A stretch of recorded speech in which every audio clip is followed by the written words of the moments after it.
All right, people. I'm not sad anymore.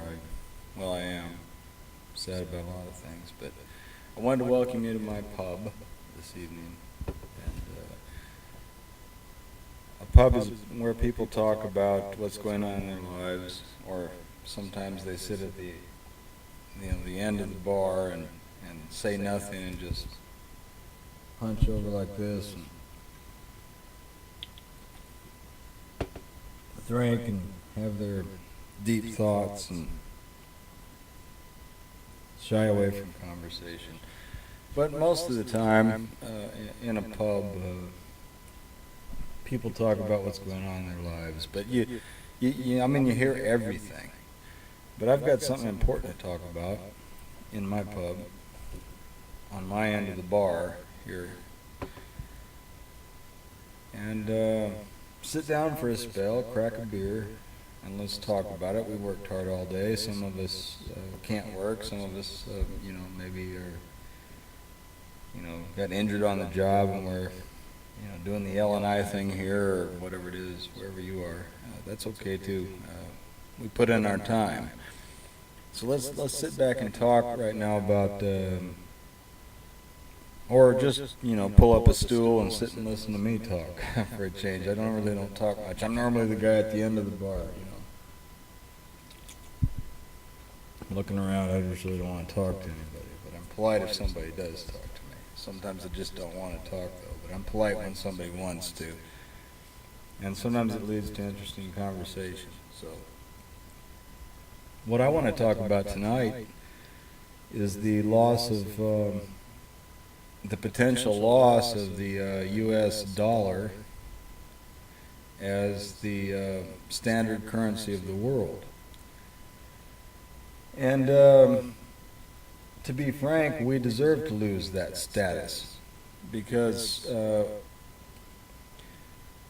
we have taken that privileged position that the United Kingdom once had. They were, you all in the United Kingdom, my brothers at the bar here with me tonight, know that at one time the United Kingdom had the currency. It was strong. And we're a great nation, and the sun never set, on the British Empire. Well, we've been kind of, maybe following the same mistake history-wise that not you, my blokes at the bar here, you didn't do it, but politicians always end up doing it to us and screwing us up, and we fight hard to keep something and think we have it, and the politicians mess it all up. Well, that's what's happening here. And the reason, it's interesting. I was, well, first of all, let me say this. I think that we, what's going on in the world with the monetary system based on, unfortunately, the U.S. dollar, I have to, I'm going to sit here and be the jackass tonight, and I'm going to apologize to the world personally. I didn't do it, but politicians did it. And I did not vote those politicians in, okay? So don't say, well, you voted for them. I didn't. But that being said, at the bar here, what it seems to me is that we have a conspiracy.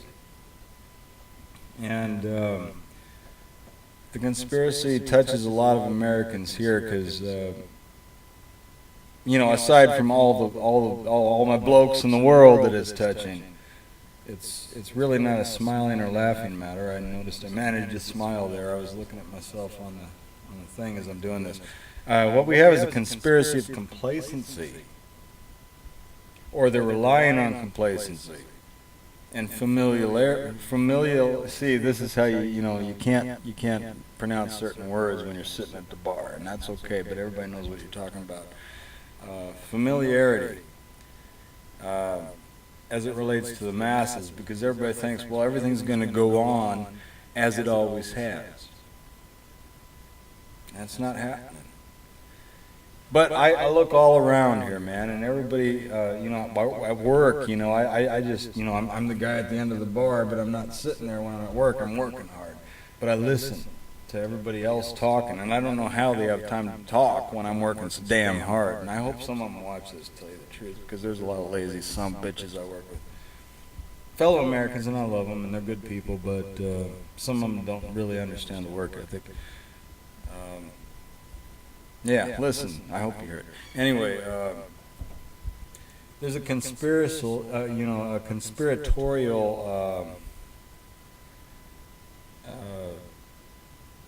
agenda behind everything that's going on, and it's being perpetuated by a few insiders. You know, I mean, I'm a working man. That's why I'm sitting here at the bar with you, in the pub, and they're perpetuating crimes against their own children, if they ever intend to have any. Some do, some don't. You know. They're perpetuating crimes against humanity. They're perpetuating crimes against every nation on earth that is accepting the dollar at the moment as the current major trading currency. Everybody's invested in it, and that's why people all over the world are suffering. We're not suffering so bad here, and I'll tell you why in a minute, but we will be soon. The reason you're paying high gas prices and everything else is because of this conspiracy, because people have a conspiracy when they are in an elite position as they see it. And the people be damned, like you and I sitting here at the bar here. Have another drink on me. Let's not get too serious just yet. They're thinking, well, you know, they're making a profit. They're living well. Again, not thinking about their children or your children or the whole world situation. They're just gonna, you know, go on and on, making poor decisions, causing debt, causing more debt. And we can smoke in the bar. Well, no, actually, this is not allowed in the United States anymore. That's another issue. But what we need to do is to get rid of these people, because all they want is to line their own pockets, because they figure that they're not going to be around when the shit hits the fan. They're not going to be around. They're going to live a cushy lifestyle off of our expense. They're going to take everything away. They're the reason that that you're paying like the price. All right, Nigeria. Let's just take Nigeria for example. I was reading that in Nigeria, let me see, I have it was, it's under $2 a gallon for gas, and so probably, obviously myself and even more so people in Europe, England, for example, which pay more than double what we're paying for gas here. And it's our fault mostly. I mean, there are taxes in each country that, that's a separate issue. That's part of the high rise in prices. But it's basically our fault. It's the United States' fault, at least the elites that are controlling it.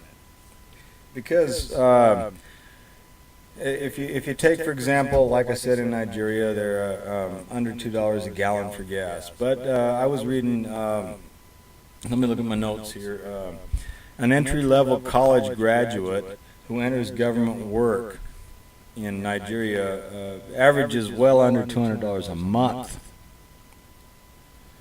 And a bag of rice over there is over, apparently $25 for a bag of rice. Now, that's a huge percentage out of that under $200 a month.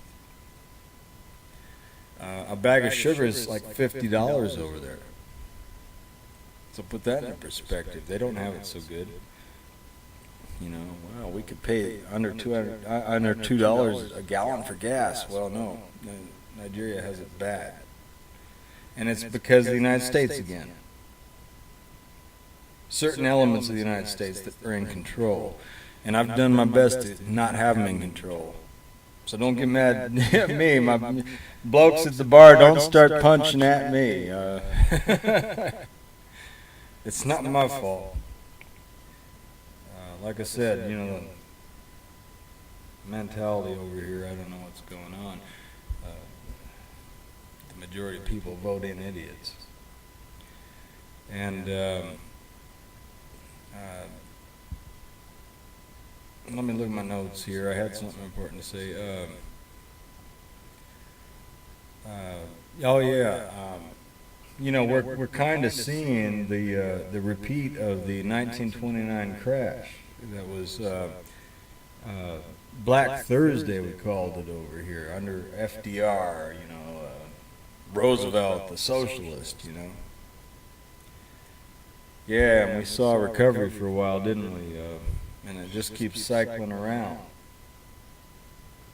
because we're spending more than we're supposed to spend, and oh, the important point is that when we have the dominant world currency, and everybody should listen to this, and wondering why everything is so high in their country, in your country, and you know, and my own citizens need to hear this. Why is it getting higher here? Well, we have you know, it's not nearly as high as what we're causing to you friends of ours, we call them, over there that we're screwing.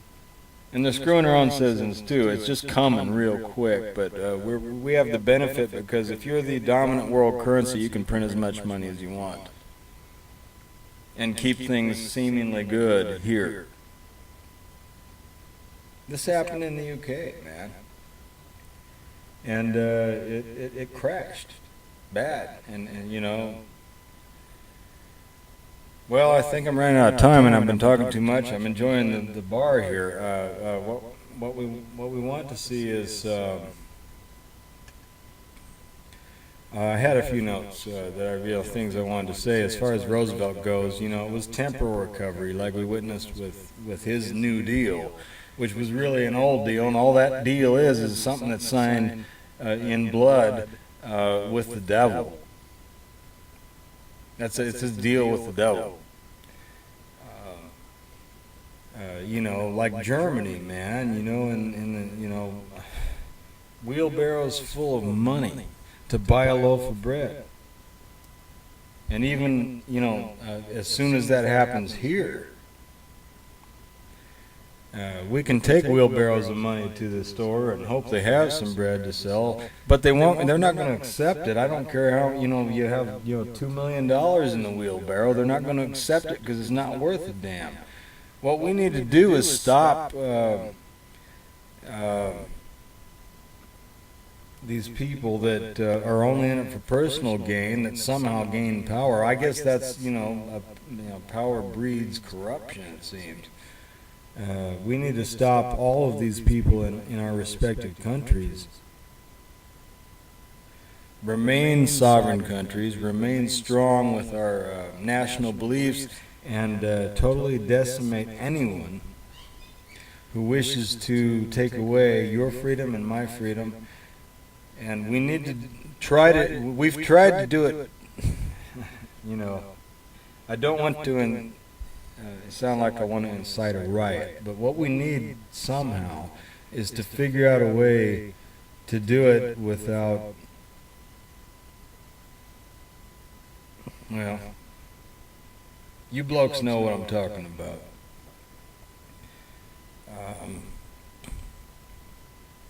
We're just, I'm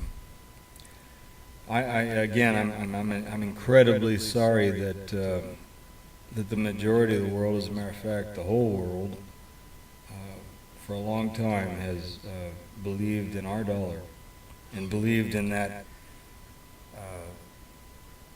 American spirit that was once a great spirit, and there's still a lot of great spirits living here, that you invested in a nation that was worthy of investment, and the few took it away from the many, because the many became complacent, as I spoke of earlier, and have destroyed, not only have destroyed and are continuing to destroy our own lives here, but my friends across the world who are suffering because of the unscrupulous acts of certain elements of my country, certain greedy individuals who merely wanted personal gain for themselves with no thought to humanity. I'd run for president if they wanted me.